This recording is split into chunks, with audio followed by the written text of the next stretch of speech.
बिस्मिल्लाहिर्रहमानिर्रहीम। अस्सलाम वालेकुम दोस्तों, आज हम बात करते हैं हूद स्लीप के बारे में, जिसे पेयोनी रूट भी कहा जाता है। ये कुदरती दवा मिर्गी, फालिज और बलगमी और आसाबी अमराज के लिए ख़ास दवा तस्लीम की जाती है। ज़माना कदीम से इसको इस्तेमाल में लाया जाता है। इसे क्या क्या ख़वास हैं, इसका मिजाज क्या है, इसको कैसे इस्तेमाल करना है, ये सारी चीज़ें आज की वीडियो में हम तफसील से डिस्कस करेंगे और इसमें पाए जाने वाले जो कीमियाई अज्जा हैं उनके बारे में भी आपको आगाही फराम करेंगे। इस स्क्रीन पर देखें तो आपको इसके पौधे की और इसकी जड़ की मुख्तलिफ तस्वीर दिखाई गई हैं। आप इसका पौधा भी देख सकते हैं। गाजर के पत्तों जैसे इसके पत्ते होते हैं इसके पौधे के, और इसकी जो जड़ होती है 1 से 2 इंच तक लंबी होती है। अगर जड़ को अंदर से काटा जाए तो इसमें आपको क्रास से नज़र आते हैं। इन क्रास की बदौलत ही इसे स्लीप की से निस्बत दी जाती है और यही वजह है इसे कि इसको हूद स्लीप कहा जाता है। इसको उर्दू ज़बान में हूद स्लीप ही कहा जाता है, अरबी में भी हूद स्लीप कहते हैं और फ़ारसी में इसको फ़ादानिया कहा जाता है।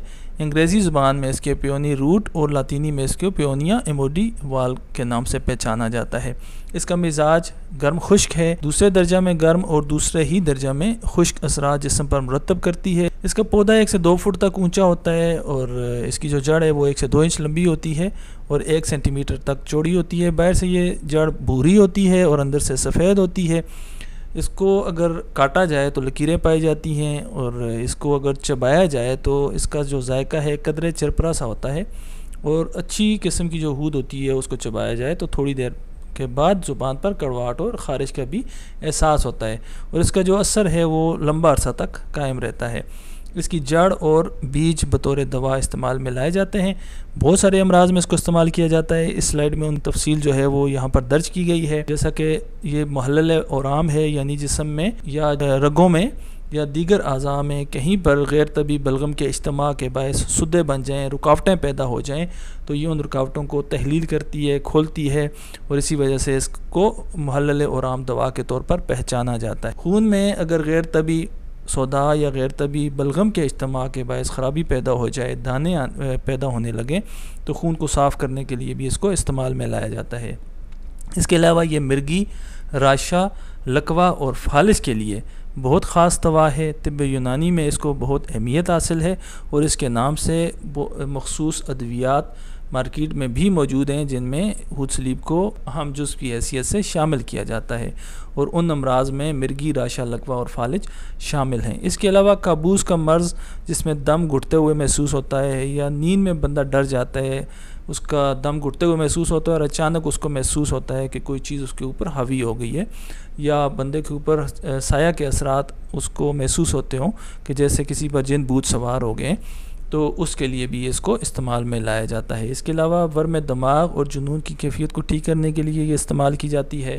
ख़वातीन में इख्तनाकुर रहम यानी हिस्टेरिया के मर्ज़ को दूर करने के लिए इसको ठीक इस्तेमाल किया जाता है। मैदा का दर्द और वो दर्द जिसमें गैर तबी रतूबात के इज्तिमा के बायस जो दर्द पैदा होता है उसको ठीक करने के लिए, उसके इलाज के लिए इसको इस्तेमाल किया जाता है। अपने गर्म खुश्क मिजाज की वजह से अगर ख़वातीन में हैज़ बंद हो जाए, उसकी वजह रतूबात की ज़्यादती हो, तो उन रतूबात को ये तहलील करके ख़ारिज करके वरम तहलील करके हैज़ को जारी करने का बायस बनती है।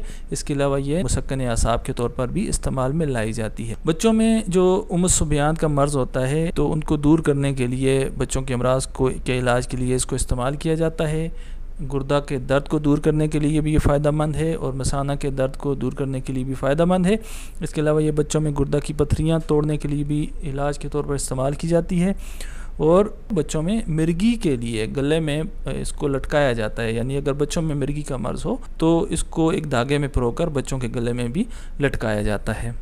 इसमें जो कीमियाई अज्जा पाए जाते हैं उसमें पियोनिन ए और पियोनिन बी पाए जाते हैं, जो कि हफ्सा को बेहतर बनाने के लिए, खुलियात की हिफाजत करने के लिए, मिर्गी को ख़त्म करने के लिए, रगों के अंदर चिकनाई के जमने के अमल को रोकने के लिए और प्लेटलेट्स के इंजमात के अमल को रोकने के लिए फ़ायदेमंद होते हैं। इसमें पियोनीफ्लोरीन और स्टार्च मौजूद है जो कि नींद लाने, पट्ठों के तनाव को कम करने, सोजिश दूर करने, दिमागी अमराज के इलाज, एहसासात ख़त्म हो जाने जैसी कैफियत या प्लेटलेट्स के इज्तिमा से क्लाट बनना, दिल की शरियान को खोलना और दिल की शरियानों में खून के दौरानिए की रुकावट को दूर करने के लिए मुफीद होते हैं। पियोनोल इसमें मौजूद है जो कि दर्दों में आराम लाते हैं, नींद लाने में फ़ायदेमंद है, बुखार ख़त्म करने, सोजिश दूर करने, बैक्टीरिया का ख़ात्मा करने, खून का आज़ा में रुक जाने के अमल और दौरान खून को बेहतर बनाने के लिए इसमें फ़ायदेमंद होता है।